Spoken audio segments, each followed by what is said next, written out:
2025년 6월 9일 주요 정책. 정확히 알고 옳고 그름을 스스로 깨달아 풍요로운 자유를 누려봅시다. 2025년 6월 9일은 지난 며칠간 발표된 민생회복 및 경제 비상대책을 현실화하기 위한 부처별 세부 집행계획과 법적 근거 마련에 총력을 기울인 날입니다. 핵심 기조는 실천하는 민생정부, 가시적인 경제회복입니다. 첫 번째, 정부 민생회복 소비쿠폰 지자체 및 관계부처에 세부 지침하달. 민생회복지원금 15만원에서 55만원 차등 지급. 지역화폐 지역사랑상품권 국비 지원 비율 기존 4%에서 5% 이상으로 의무 상향 시행령 개정안 추진. 소상공인 가맹점 사용 원칙, 백화점 대형마트 등 제외.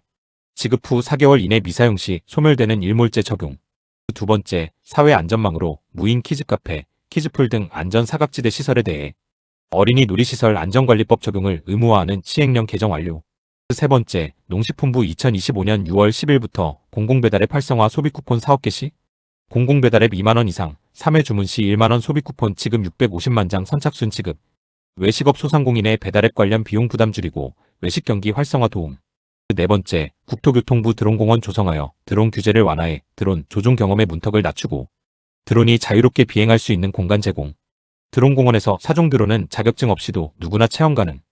관제권 비행 금지 구역 내에서도 2, 3, 4종 드론은 비행 승인 없이 자유롭게 비행 가능. 다섯 번째, 농식품부 2025년 여름철 폭우 폭염 대비 농축산물 수급 안정대책 추진.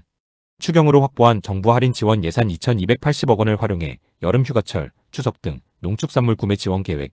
여섯 번째, 국가보훈부 2025년 6월부터 8월까지 여름철 폭염과 집중호우 등에 따른 국가유공자의 피해를 선제적으로 예방하기 위해 취약계층 국가유공자 집중 지원 예정. 취약계층 국가유공자는 41,300여 명 7.2%로 이 가운데 독거가구는 24,300여 명 취약계층의 58.9%로 국가유공자 복지 사각지대 최소화 예정. 일곱 번째, 해양수산부 제3차 낚시진흥 기본계획 2025년부터 2029년을 수립하여 지속가능한 낚시 환경 조성 및 건전한 낚시 문화 정착 마련. 여덟 번째, 교육부 2025년 6월 9일부터 지방대학 자율혁신 촉진으로 글로컬 대학 혁신 가속화. 대구, 경북, 광주, 전남, 울산, 경남, 충북, 전북 등 5개 지역 고등교육 혁신 특화 지역 변경 지정. 실습 지원비 지원 비율 25%에서 50% 상향 지원. 통합대학에서 일반학사와 전문학사 동시 운영 가능. 아홉 번째, 행정안전부 모바일 신분증 민간 개방 본격 추진. 5개 내외 기업 선정 예정.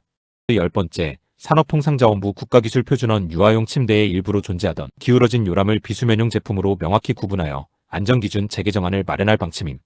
기울어진 요람에서는 기도 압박에 의한 질식, 산소 부족에 의한 질식사 우려로 수면 용도 제품 아닌 경고를 명확히 표시하도록 함. 11번째, 질병관리청 최근 5년 2019년부터 2023년 우리 국민의 음료 섭취 현황 발표. 아동 청소년의 경우 가당 음료 섭취로 인한 비만이 성인기 만성질환으로 이어질 수 있어 정부 학교 과정에서 가당 음료 섭취를 줄이기 위한 적극적인 관심과 노력이 필요하다고 강조. 수분 섭취를 위해 음료 대신 물을 충분히 마실 것을 권고함. 2025년 6월 9일은 신정부가 출범 초기 얻은 동력을 현금이 도는 경제와 안전한 일상으로 치환하려는 실용주의적 접근을 보여줍니다. 특히 인구 소멸 지역에 대한 가산 지급 지침은 신정부의 핵심 철학인 균형 성장이 실제 행정수단으로 구체화된 첫 사례입니다. 감사합니다.